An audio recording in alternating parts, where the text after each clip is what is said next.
Welcome once again on this channel. So आज जो हमारा टॉपिक रहेगा वो है डबल डिस्प्लेसमेंट रिएक्शन का। हम लोगों ने अपनी सीरीज़ के अंदर chapter first NCERT 10th class के लिए इससे पहले रिएक्शंस, केमिकल रिएक्शंस क्या होती है इसके बारे में बताया, उसके टाइप्स बताया और डिस्प्लेसमेंट, डबल डिस्प्लेसमेंट रिएक्शन के बारे में बताया। डबल डिस्प्लेसमेंट हम पढ़ेंगे, कॉम्बिनेशन और डीकम्पोजिशन रिएक्शन के बारे में बताया। और अभी जो एट प्रेजेंट हम बात करने वाले हैं वो है double displacement reaction. As the word indicate here, double displacement, यहाँ होता क्या है कि ऐसे रिएक्शंस जहाँ दो कंपाउंड अलग अलग मिलकर के आपस में दो नए कंपाउंड बनते हैं, बट कंडीशन क्या है, उनके आयंस जो हैं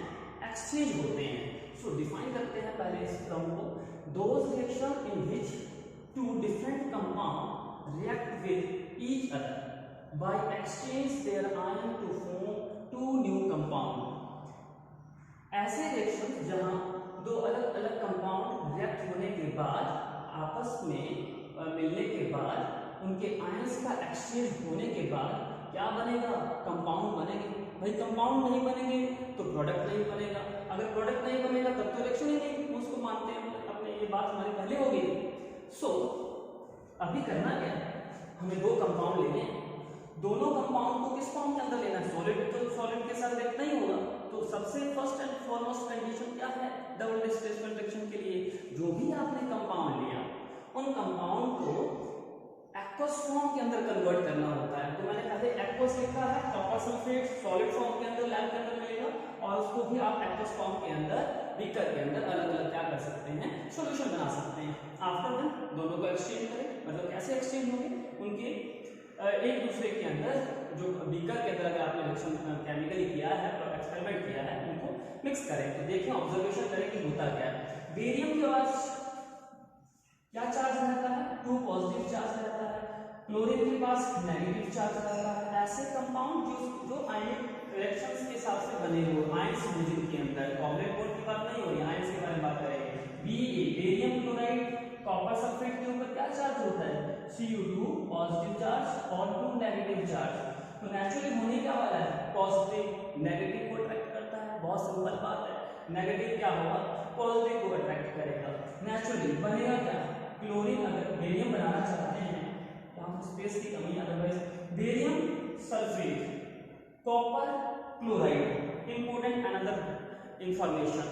जब भी कैटाइन होता है, जो कैटाइन आपके पास गिवन होगा, वो कैटाइन पहले लिखा जाता है कंपाउंड के अंदर। क्लोरीन पहले नहीं लिखा गया,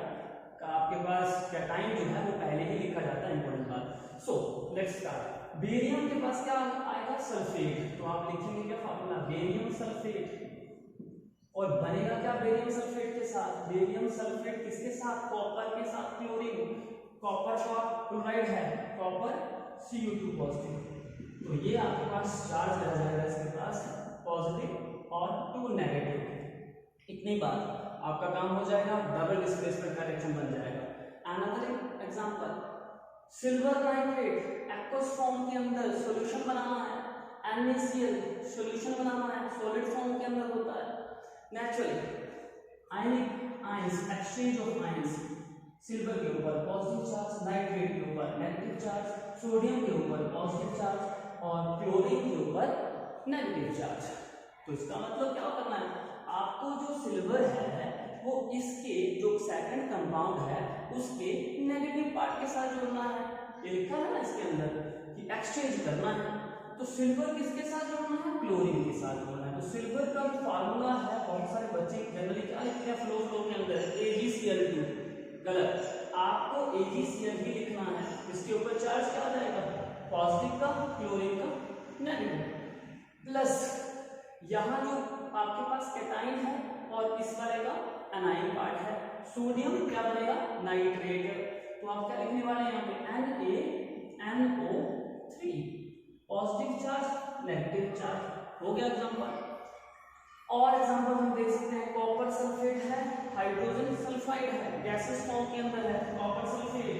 as you know Cu2 positive charge, इसके ऊपर पॉजिटिव चार्ज, सल्फाइड का चार्ज क्या होता है, टू नेगेटिव, हाइड्रोजन के ऊपर चार्ज क्या होता है जनरली पॉजिटिव चार्ज, मिलाओ इनको बन जाएगा कंपाउंड कॉपर और एस, कॉपर का सल्फाइड CuS, Cu2 पॉजिटिव और सल्फर का सल्फाइड टू नेगेटिव आए, तो कॉपर का सल्फाइड मिल गया। आपके पास H2 बचा हुआ है सल्फाइड का, पहले हाइड्रोजन सल्फाइड को आपने लिया था और सल्फेट इसका था, तो H2 के साथ क्या जोड़ना है SO4, तो आपके पास क्या बनता है वो दिखेगा, वहां से लिख रहा हूं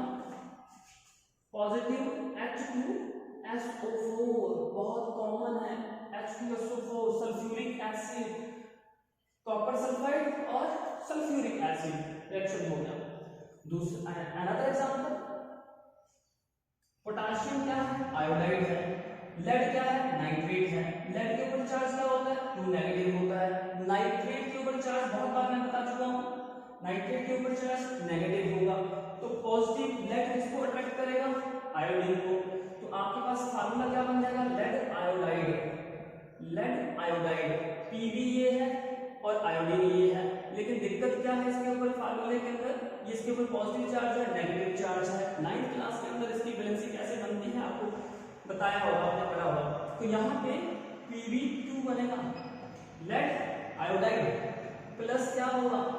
किसके साथ हो रहा है पोटेशियम है इधर नाइट्रेट है, तो आपको करना क्या है पोटेशियम नाइट्रेट KNO3 पॉजिटिव और नेगेटिव, बाकी बैलेंस कर लो। नेक्स्ट एग्जांपल, बहुत सारे एग्जांपल हमने लिखे हैं, पॉजिटिव नेगेटिव, सोडियम के ऊपर चार्ज पॉजिटिव, क्लोरीन के ऊपर बनेगा क्या सॉल्ट, सो NaCl आपके पास रिएक्शन में होगा,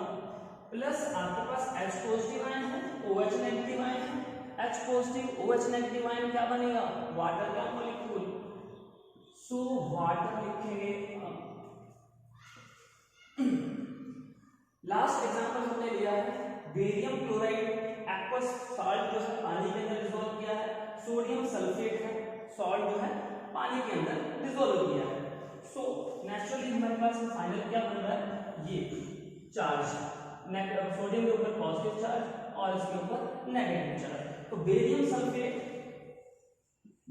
सल्फेट आपके पास है प्लस सोडियम क्लोराइड सॉल्ट बन गया, सोडियम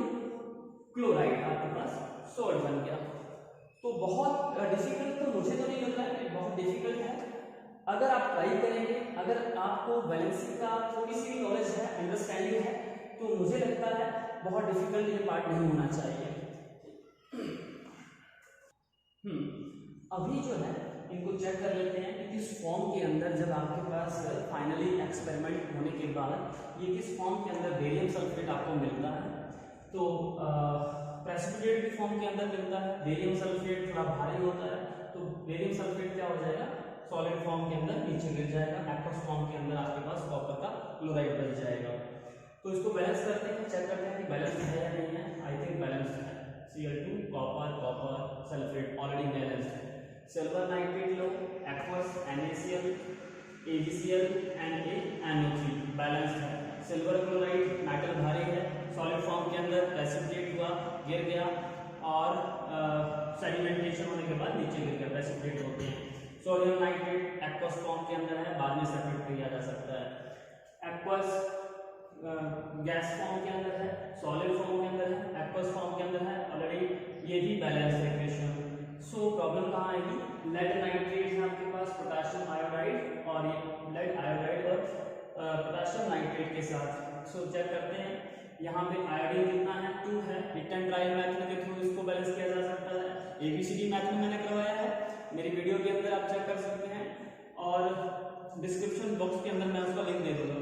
तो लेड ऑक्साइड जो है हम डायरेक्ट करते हैं, यहाँ 2 है इट मींस मुझे क्या करना पड़ेगा यहाँ पे 2 जो है ऐड करते हैं, आप सीधा डायरेक्ट जो है 2 लिखेंगे और 2 करने के बाद क्या होगा आपके पास क्या आ गया पोटेशियम कितना है इस साइड आपके पास 2 है और वहां 1 है, इट मींस मुझे यहाँ पे भी क्या करना पड़ेगा 2 लगाना पड़ेगा, सो अभी क्या है 2K iodine balanced, lead balanced, NO3 2 NO NH3 2 already balance हो गया। सो अभी फाइनली हम कहाँ आ गए हैं, इस एग्जांपल के पास अप्रोच किया हम लोगों ने एक्वस NaCl और वाटर कितना है, हाइड्रोजन भी 2 है, एक हाइड्रोजन ये ऑलरेडी बैलेंस है ये भी। BaCl2 फाइनली हम कहाँ आ गए, लास्ट अपने एग्जांपल को चेक कर लेते हैं कहीं ये अनबैलेंस तो नहीं रह गया। तो BaCl2 है, क्लोरीन वहां पे 1 है, चेक करना पड़ेगा, ये अभी बैलेंस नहीं है। BaCl2 तो Cl2 कितना है, 2 है, 2 आपने चेक लगा दिया, आपके नंबर ऑफ एटम जो है NaCl के कितने हो गए, 2 हो गए। और सोडियम कितना हो रहा है, 2 हो रहा है। इसकी वजह से क्या हुआ, सोडियम के 2 एटम हो गए हैं, तो सोडियम के 2 एटम सोडियम सल्फेट के अंदर ऑलरेडी ही प्रेजेंट है, तो सल्फेट है SO4, बाकी सारा बैलेंस है। In this matter, in this way हम डबल डिस्प्लेसमेंट रिएक्शन को अलग अलग एग्जांपल के थ्रू समझ भी सकते हैं और बैलेंस कैसे होती है रिएक्शन उसको भी इसमें रिहर्सल कर सकते हैं। इनका एग्जांपल लेकर के